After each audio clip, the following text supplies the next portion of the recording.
Welcome to this Paper Connections investigation.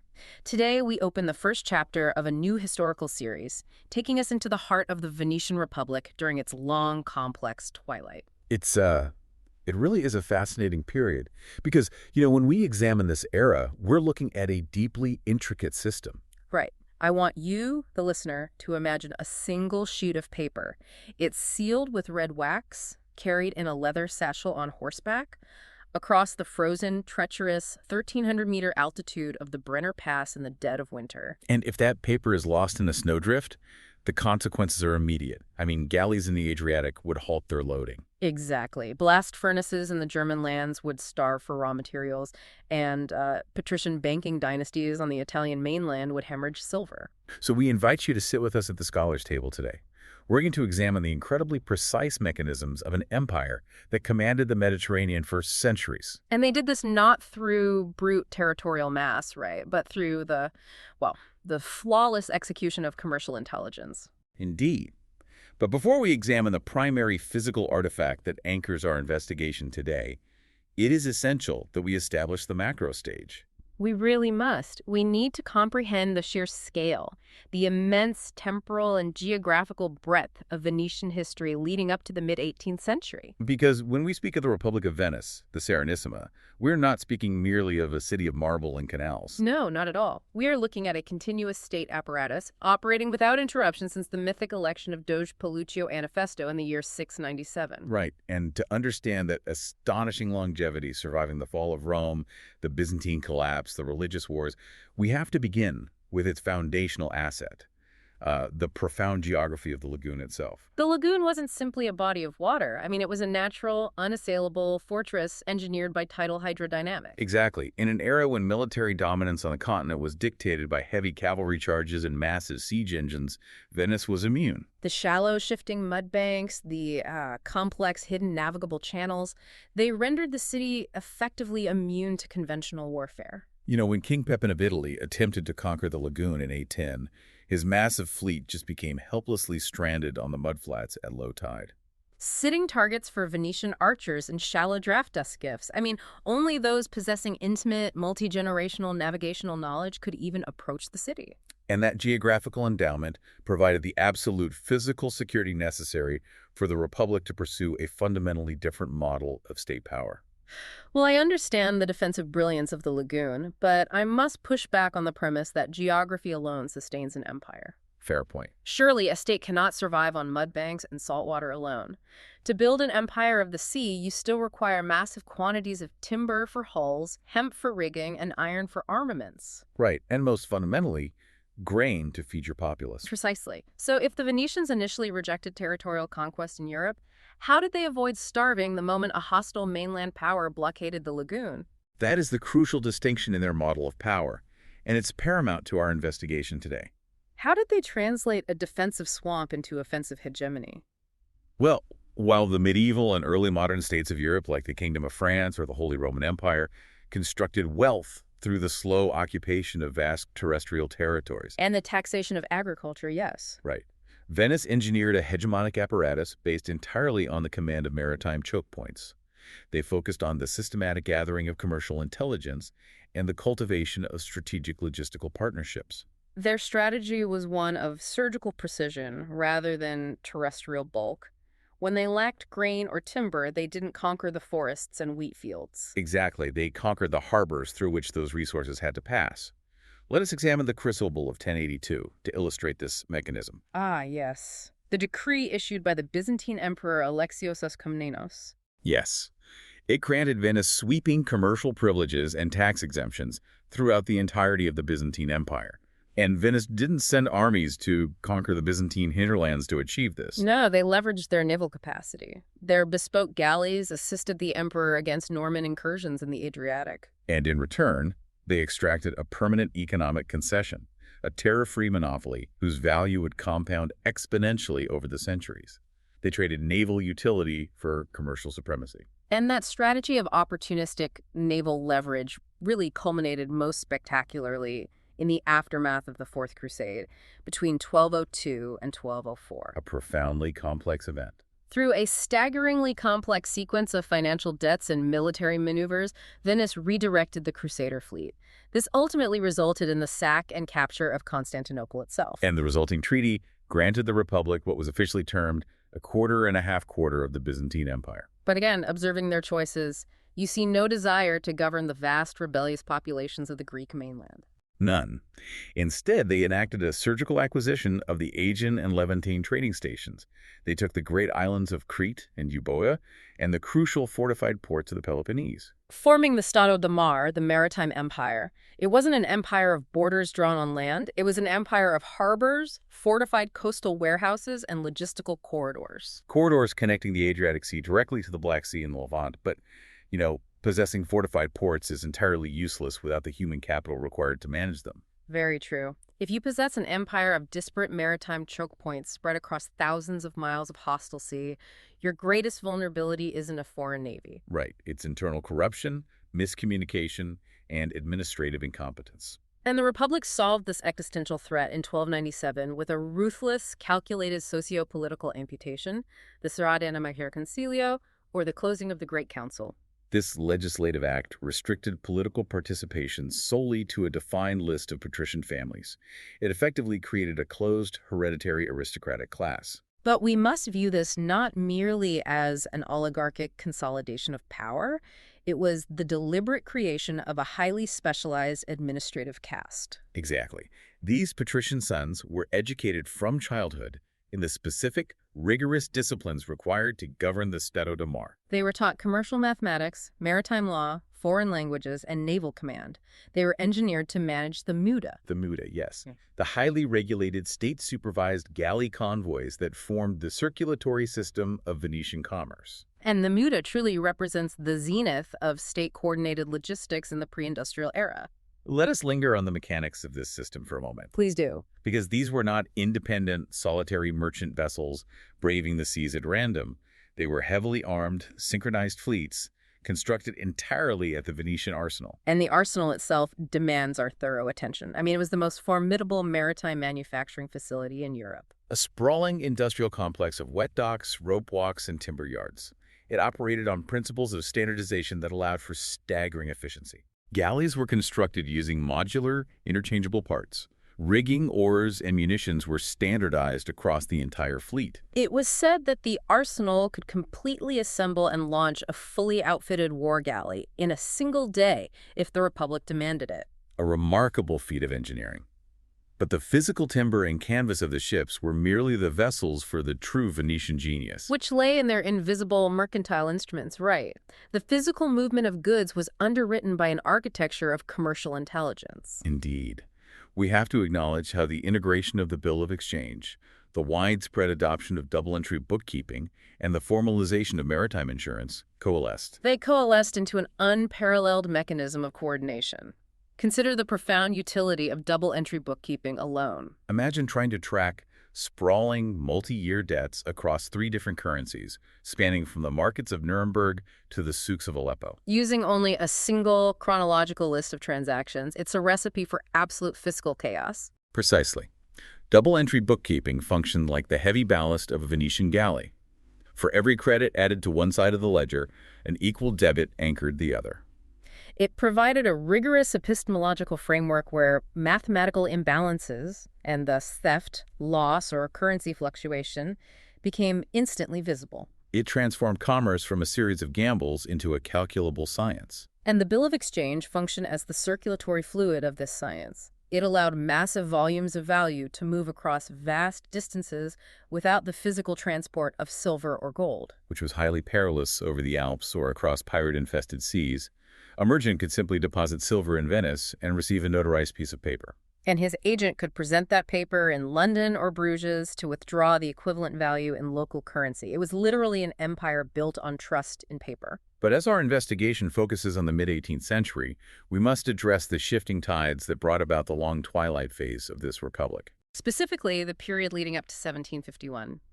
The absolute geographical monopoly Venice held as the sole hinge between the East and the markets of Europe was fundamentally fractured at the end of the 15th century. Right. When the Portuguese successfully navigated the maritime route around the Cape of Good Hope, they bypassed the Levantine and Venetian middlemen entirely. The Atlantic powers began to redraw the global economic map, substituting oceanic voyages for the old caravan routes. And compounding this structural economic shift was the relentless, overwhelming military pressure from the expanding Ottoman Empire. They systematically stripped Venice of its eastern fortress colonies. This culminated in the painful loss of Cyprus in 1571 and the devastating fall of Crete in 1669. After a siege lasting over 2 decades, this sequence of terrestrial and naval losses brings us directly to the diplomatic realignments enforced by the Treaty of Karlowitz in 1699. And the Treaty of Passarowitz in 1718.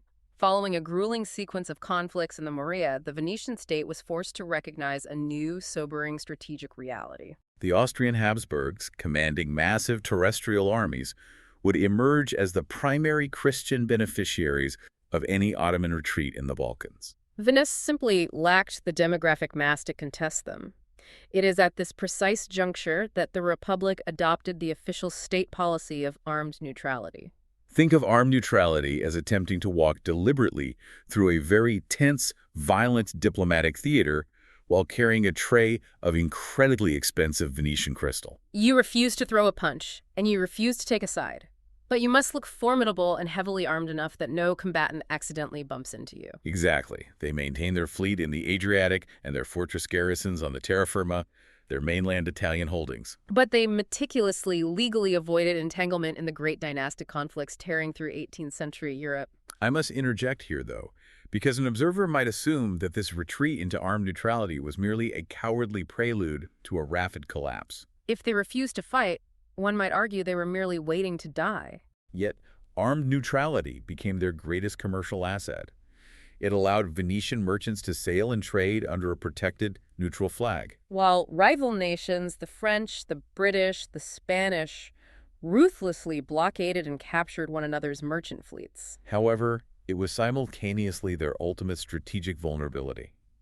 It left them entirely without a formidable military deterrent or robust alliances when an existential threat would eventually appear. Which raises a crucial academic question. How did the Republic maintain such profound commercial, industrial, and cultural relevance throughout the 1700s, despite these structural disadvantages? We often view historical decline as a rapid, linear descent, yet the Venetian economy demonstrated remarkable, calculated resilience and deliberate modernization during this period.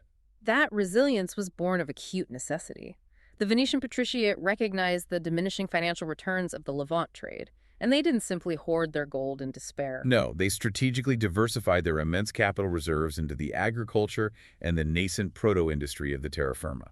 We see deliberate, highly effective state-sponsored economic reforms designed to stimulate mainland production. Consider the legislative period between 1725 and 1727. The Republic completely liberalized the rag paper markets and explicitly exempted paper destined for export from internal customs duties. And this wasn't a minor bureaucratic adjustment. This legislative agility allowed the vast paper mills of Toscolano, Treviso, and Bassano to outcompete French and German manufacturers. Furthermore, we witnessed the rise of massive manufacturing enterprises financed by patrician capital, like Giacomo Linuccio's immense linen manufactory in the mountainous Carnia region, which received state privileges in 1725 and employed thousands of weavers. Or the Tron family's extensive, highly mechanized wool manufactory at Schio, privileged in 1727. The Serenissima was not moribund. It was actively, aggressively restructuring its economic base from maritime monopoly to mainland industrial production. And this active economic restructuring supported an era of astonishing cultural and intellectual brilliance. Rather than a rapid decline, we see a pivot to cosmopolitan luxury. If we position ourselves exactly in the year 1751, the year our primary document was written, we find a Venice that was arguably the cultural capital of Europe. Doge Pietro Grimani was presiding over a city experiencing profound domestic peace. In the theaters, the playwright Carlo Goldoni was revolutionizing the stage at the Teatro Sant'Angelo. He was moving away from the masked improvisations of the Commedia dell'arte to sharply observed comedies of manners. And Giambattista Tiepolo, unequivocally the greatest decorative painter of the era, was just departing Venice to execute his magnificent frescoes at the Würzburg residence. Essentially projecting Venetian soft power into the heart of the Holy Roman Empire. And consider Canaletto. He had recently returned from his lucrative years in England, painting his meticulous vedute, his views of the Grand Canal. But Canaletto was not merely painting pretty pictures. He was executing a highly lucrative export strategy. He painted these meticulous views specifically to sell to wealthy English aristocrats embarking on the Grand Tour. Venice was brilliant at monetizing its own myth. Meanwhile, Pietro Lani was capturing the intimate, mask-clad, highly ritualized social life of the Republic in masterpieces like Il Ridotto. When you look at this period, you do not see a city in panic. You see a city operating at the absolute peak of its cosmopolitan sophistication, trading on luxury, diplomacy, and art.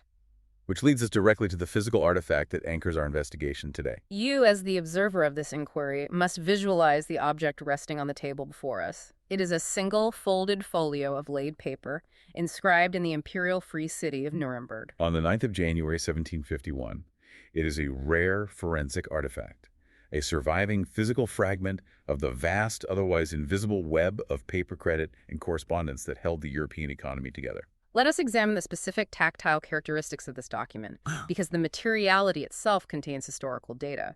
It is composed of heavy, high-quality Italian mainland laid paper. When we hold this folio against a strong light, the physical memory of the papermaker's mold becomes starkly visible. You can see the dense horizontal laid lines formed by the brass wires of the mold and the thicker vertical chain lines spaced at precisely 25-millimeter intervals, which held the mesh together. This specific structural signature confirms its origin in the quartiere, the water-powered paper mills of either Tuscolano or the industrial district of Bassano. The folio was never placed in a separate envelope. Rather, it was intricately folded upon itself to form its own enclosure, sealed with a small, brittle red wax wafer. And the breaking of that wax wafer by the recipient has left a slight, permanent, violent tear in the rag paper fibers. The physical journey of this material is a fascinating economic cycle in itself. Manufactured from recycled linen rags in the Venetian mainland, transported northward across the Alps as highly prized blank stock to a merchant in Nuremberg. And then sent southward again over the same mountains as a bearer of vital commercial intelligence. The textual application upon this paper is equally revealing of the era's rigorous standards. The script utilized is the cancelleresca corsiva mercantile, the classic Italian commercial cursive.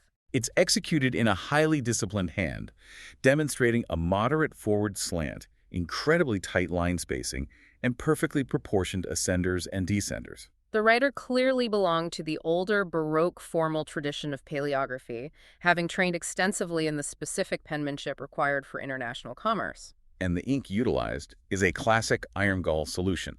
It's a complex chemical mixture of gallatanic acid extracted from oak galls, bound with iron sulfate and a gum arabic suspension. Over 2.5 centuries, this highly acidic chemical formulation has oxidized, biting deeply into the paper fibers and retaining a deep, persistent purple-black tone. It is a testament to the quality of the apothecary's preparation and the absolute precision of the freshly cut goose quill. The perilous journey the specific letter undertook requires our careful logistical analysis. This folded folio traveled via the deeply established logistics of the Brenner Post. We are tracing a demanding route of approximately 730 kilometers across the harsh, unforgiving winter landscape of 18th century Europe. I want you to picture the reality of this transit. There are no paved highways, no combustion engines, merely horses, leather mailbags, and men riding through deeply accumulated snow. The logistical execution of the Brenner Post was a marvel of pre-industrial coordination and diplomatic treaty. The latter departed the walled city of Nuremberg, traveling directly south to Augsburg, which served as the first principal sorting and relay station. From there, the post riders carried it through the Swabian towns of Memmingen and Kempten. Blowing their brass horns to signal their arrival and clear the toll gates, they slowly ascended into the treacherous Tyrolean foothills toward the city of Innsbruck. The critical geographical hurdle, the very spine of the network, was the Brenner Pass. At an elevation of 3,370 meters, it was battered by severe winter storms. Yet it remained the lowest of the major transalpine crossings, making it the absolute vital commercial artery between the German lands and the Italian peninsula. Once the riders forced their way over the pass, the route descended rapidly, following the course of the Adige Valley down to Bolzano and onward to the episcopal city of Trento. The administrative division of this arduous journey is clearly and legally marked on the address panel of the letter itself. The central inscription reads, Al Siderer Leonardo Correggiani Frus di Trento. The abbreviation FRATSA, standing for Franca, is a crucial postal instruction. It indicates that the postage was prepaid by the sender in Nuremberg only as far as Trento. The journey from Nuremberg down to Trento was conducted strictly within the jurisdiction of the imperial post, a massive monopoly managed across the Holy Roman Empire by the princely house of Thurn and Taxis. However, at Trento, the southernmost city of the Tyrolean Habsburg lands, the imperial mailbags were physically opened in the customs house. The Venetian correspondence was extracted, sorted, and handed over to the couriers of the Venetian State Postal Service. From Trento, it traveled down through the terra firma cities, Verona, Vicenza, Padua, and finally across the lagoon by courier boat to the Rialto in Venice. Furthermore, we observe a distinct red numerical marking, a 10, inscribed hastily in the upper right corner of the cover. This indicates the 10 soldi of Venetian collected upon physical delivery by the Venetian post office to cover that final regional leg of the journey. Every kilometer was accounted for. Every boundary respected by international treaty. It is time to examine the explicit contents of this communication. We will now introduce the translation of the letter. This translation captures the precise, highly formalized Baroque commercial register of the original Italian. Venice. Padron Correggiani. 1751, the 9th of January, in Nuremberg. In acknowledgement of your favorite letter of the month of the year just ended, I wish you that the beginning of this new year may be most happy in its ascent. As for the commission you have entrusted to me, the requisite list is drawn up. In order to have it carried out diligently by the most select masters, with the procurement of the greatest possible advantages for you, and the ivory pieces in good order, I shall give you the most precise advance and shall relieve you of the burden of the manufacture itself. You have been pleased to grant me, with a real commission, the pleasure to which I shall apply myself in answer to the multiple commands you may give me. For 3 letters in succession, I have neglected to thank you for the advices you communicated concerning the aforesaid Treviso notes, on which I am writing to my friend, and concerning which I shall decide. I shall take the liberty of importuning you further. Yes, the Treviso notes. As to the exchange meeting, dispose of me as you wish, and at every occurrence you will see me, with all my heart, greeting you affectionately, your most humble servant, to await your free disposition or your order to execute it. And then he addresses the specific goods. I also see in your memorandum the desire for 100 of the Rosadori awls. On this point I must reply. Since they are made in Styria, or Sturmark, I therefore ask, could you not draw them from there at lower expense? A vital piece of commercial intelligence. If, on the other hand, you wish me to provide them from there, or to forward them to you directly in a single cask, I shall do so at once, giving you this sincere piece of advice by which to avoid superfluous repetitions of the exchange meeting. Excellent. I shall procure the greatest advantages, and you will be so good as to notify me in prompt reply what should be done about that other counter-commission, which is entirely to your fine taste. Your most humble, most devoted, most obligated servant, Davide Ludovico Frankly. Let us unpack the identities of the correspondents involved in this transalpine transaction. They perfectly represent the dual poles of this commercial axis. The sender signs his name, Davide Ludovico Frankly. This is evidently the Italianization of a German Lutheran surname, likely intimately connected to the prominent merchant and mining families operating around the Styrian town of Frohnleiten. Frankly operates out of the free city of Nuremberg as a commission agent. What is remarkable is his total flawless command of the commercial Italian register. He writes like a native of the Rialto. The recipient, Leonardo Correggiani, resides in Venice. Correggiani is a Venetian principal, a patrician merchant of substantial, diversified capital. He manages widespread banking interests across the terra firma and places specific manufacturing commissions within the highly skilled German markets. We must deeply analyze the sociolinguistic hierarchy embedded in the very tone of the letter. Frankly addresses Correggiani not merely as Signor, but as Padron Correggiani. This deferential honorific master, or patron, establishes a distinct, rigid Baroque hierarchy. It signifies clearly that Correggiani is the principal architect of the capital deployment.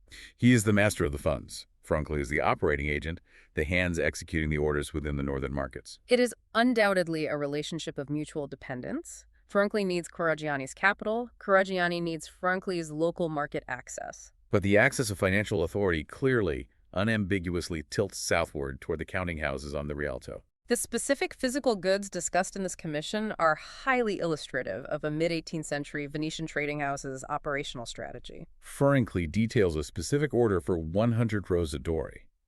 Through linguistic tracing and geographical context, we understand these to be highly specialized, incredibly durable steel awls or rosette nails manufactured specifically in the ironworks of Styria. Concurrently, in the very same breath, he mentions ossi d'avorio, ivory pieces. I must ask you, what does this striking combination of radically different commodities reveal to us about Caragiani's mercantile operations? It reveals a masterful, highly sophisticated diversification of mercantile interests designed to weather economic volatility. Caragiani's enterprise bridges two entirely different manufacturing paradigms. On one hand, he is procuring heavy, mass-produced utilitarian iron hardware, the rosadori, which are absolutely essential for the industrial workshops, the leather workers, and the shipyards of the Republic. This is the trade of bulk utility. On the other hand, he is simultaneously trading in bespoke, imported, highly fragile luxury items, the worked ivory. Nuremberg was famous across Europe for its master turners and carvers of ivory. This combination demonstrates that a mid-18th century Venetian mercantile portfolio was not confined to a single vulnerable sector. It actively, deliberately straddled the boundary between mainland industrial utility and the cosmopolitan luxury demanded by the European aristocracy. Furthermore, Frankly demonstrates acute, highly practical logistical problem-solving regarding those heavy iron goods. He notes that the rosadoris are manufactured in Styria, far to the south and east of Nuremberg. He respectfully but firmly questions the economic logic of transporting heavy steel crates north to his location in Nuremberg, only to have him ship that same heavy steel back south across the Alps to Venice. He proposes a far more efficient alternative, utilizing the direct Corinthian route southward. Or should Caragiani strictly insist on Frankly managing the physical transaction, forwarding the goods directly in a single sealed cask to avoid what he elegantly terms superfluous repetitions of the exchange meeting? This is pure commercial efficiency at work. It is an agent actively attempting to minimize transit friction, toll duties, and delay for his principal. Absolutely. And as we examine the physical page, we must direct our attention to a remarkably persistent paleographic detail located on the cover of the letter. Yes. The @ symbol. It is placed deliberately in the lower right corner of the address panel, functioning explicitly as a standardized date marker, representing the commercial phrase a D, meaning on the day of. The presence of this specific symbol is a magnificent testament to institutional continuity. We must be clear. This symbol was not a casual flourish or an individual quirk of Frankly's penmanship. It was a rigidly standardized, formally taught element of the Italian commercial bottega's shorthand. The earliest secure, physically surviving historical record we possess of this exact symbol being used in a commercial context is the Lappi letter, sent by a Florentine merchant from Seville in the year 1536. When we examine Frankly's execution of the symbol in 1751, over 2 centuries later and hundreds of miles to the north, it is structurally identical in its morphology. A lowercase, enveloped in a single, continuous, sweeping, counterclockwise loop of the quill. It demonstrates profoundly how mercantile networks preserved incredibly specific, functional paleographic tools across centuries, purely because of their undeniable utility. Let us delve much deeper into the geographical origins of the heavy hardware mentioned in the letter. The rosadori awls from Styria connect our investigation directly to the Erdesberg, the Great Iron Mountain. Situated in the upper Mur Valley of modern-day Austria, this massive geological deposit produced a highly prized, naturally manganese-rich iron. This chemical composition rendered the steel renowned for its extraordinary ductility and edge retention, making it the absolute premier material for edge tools across Central Europe. To truly understand the vast supply chain Frankly is navigating, we must look backward to a princely decree issued by the Habsburgs in the year 1448. This decree structurally and legally bifurcated the mountain's entire production output. Iron extracted from the southern face of the mountain, routed through the town of Württemberg, was strictly legally mandated to flow southward toward the markets of Venice and the Levantine export routes. Conversely, iron from the northern face, routed through Innerberg, was directed strictly north into Central Europe, eventually fueling the massive artisanal workshops of Nuremberg. This rigid geographical division of resources ultimately led to the formation of the Innerburger Hauptgewerkschaft in the year 1625. This was a formidable, legally chartered industrial cartel. It consolidated the fiercely independent smelters, the mastersmiths, and the powerful export merchants into a massive, unified syndicate. At its zenith in the 17th century, this cartel employed thousands of workers and processed thousands of tons of raw iron annually. It was effectively the largest iron-producing enterprise in the known world. When Ferenczi and Caragiani discuss the logistical routing of a mere 100 steel awls, they are interacting with the administrative legacy of this massive, centuries-old industrial complex. They are tapping into a river of iron that had flowed for generations. Equally critical to our understanding of this network is the highly sophisticated, almost entirely invisible financial apparatus mentioned in the text. Yes, Ferenczi explicitly acknowledges the receipt of vital commercial intelligence regarding the biglietti da Treviso, the Treviso notes. This requires a thorough examination of the institutions known as the Monti di Pietà, originally founded in the late 15th century as charitable civic pawnbroking institutions to protect the poor from usury. But by the 18th century, the Monti di Pietà in the major prosperous cities of the Venetian terra firma had evolved into highly structured, immensely powerful public banks. They issued paper credit notes, these biglietti, which were implicitly backed by the vast bullion reserves of the Banco del Giro. The central public bank of the Venetian state, founded in 1619 to stabilize the republic's finances.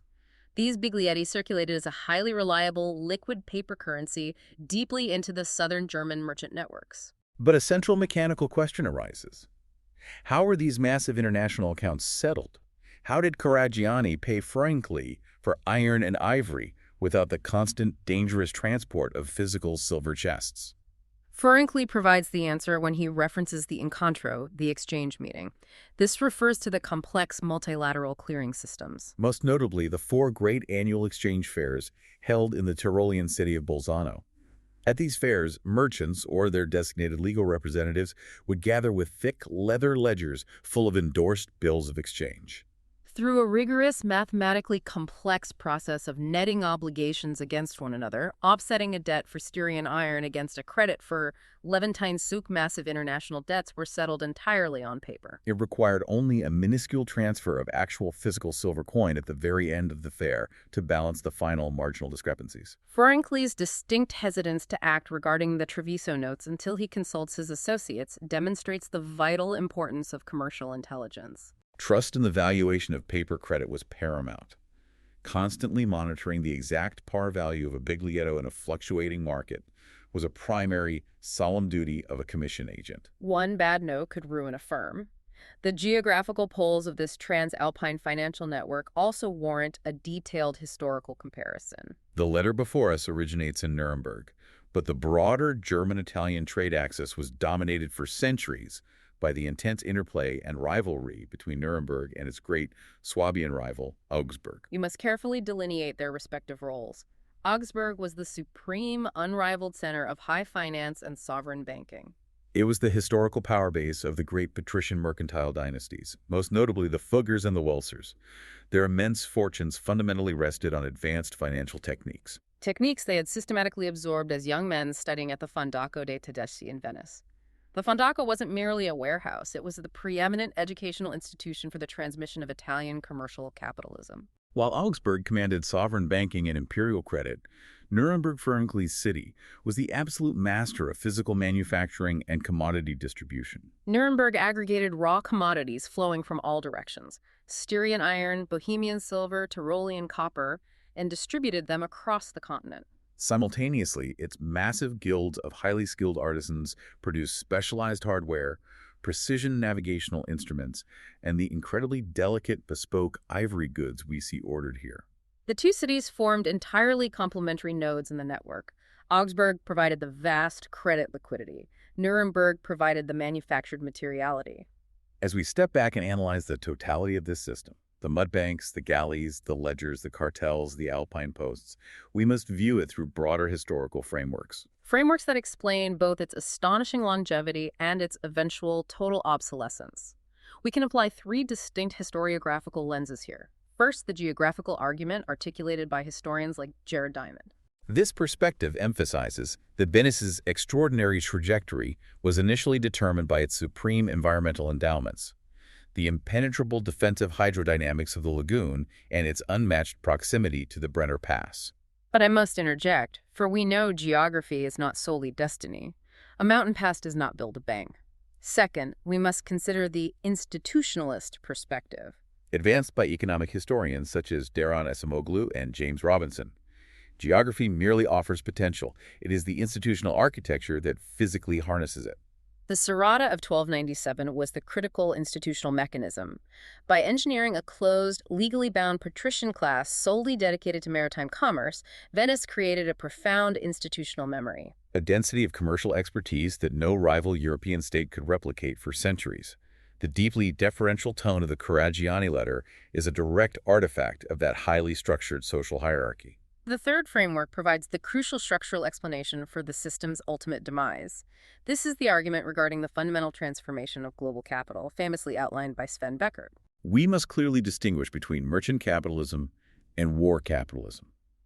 Venice was the ultimate perfect architect of merchant capitalism. It built its immense wealth on peaceful commercial arbitration, highly sophisticated financial instruments, managing risk through insurance, and acting as the neutral middleman. However, as the global economy rapidly expanded into the Atlantic, the Americas, and the Indian Ocean, the entire geopolitical paradigm violently shifted to war capitalism.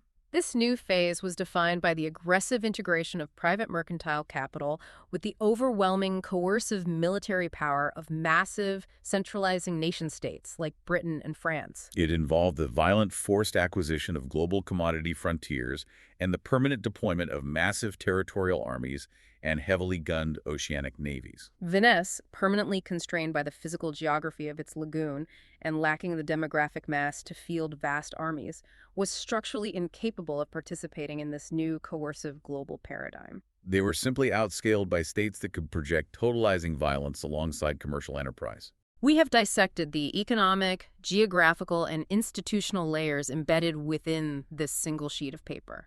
What we must now synthesize for you, the listener, is the profound reality that the Caragiani letter does not document an empire in a state of chaotic crisis. Quite the opposite. It documents the astonishing, quiet, everyday efficiency of an inherited 500-year-old system operating flawlessly. This letter is a testament to a vast, multi-confessional network of supreme trust. Think of the extraordinary coordination required to make this transaction happen. Italian Catholics in Venice managing the capital, Lutheran German agents in Nuremberg executing the orders, and the Sephardic Italian Francos operating the credit networks across the Mediterranean. They were all bound together by mutual economic trust, standardized double-entry accounting, and the reliable rhythmic timing of the Brenner Pass. They managed transalpine logistics flawlessly, bound by a shared commercial language and a shared absolute reliance on the sanctity of paper credit. Yet we must impose the heavy gravity of historical foresight upon this bustling scene.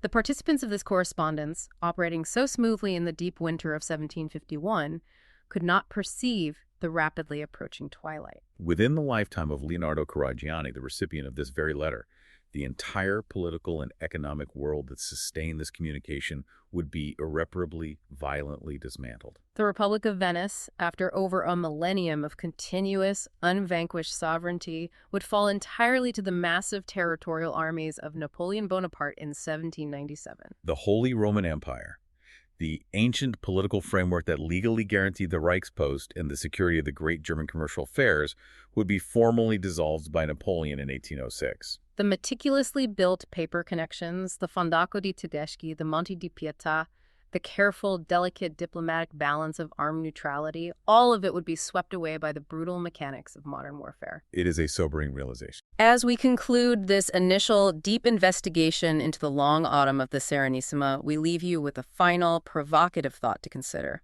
The Caragiani letter forces us to confront a stark historical reality. Consider how deeply entrenched, seemingly unshakable systems of commerce, international communication, and financial trust systems, built methodically, brick by brick, over half a millennium, can simply vanish entirely within a single human generation. The exact moment the geopolitical paradigm surrounding them shift from mercantile arbitration to the devastating totality of war. Thank you for your attention. We hope you enjoyed it, and stay tuned for the next episode.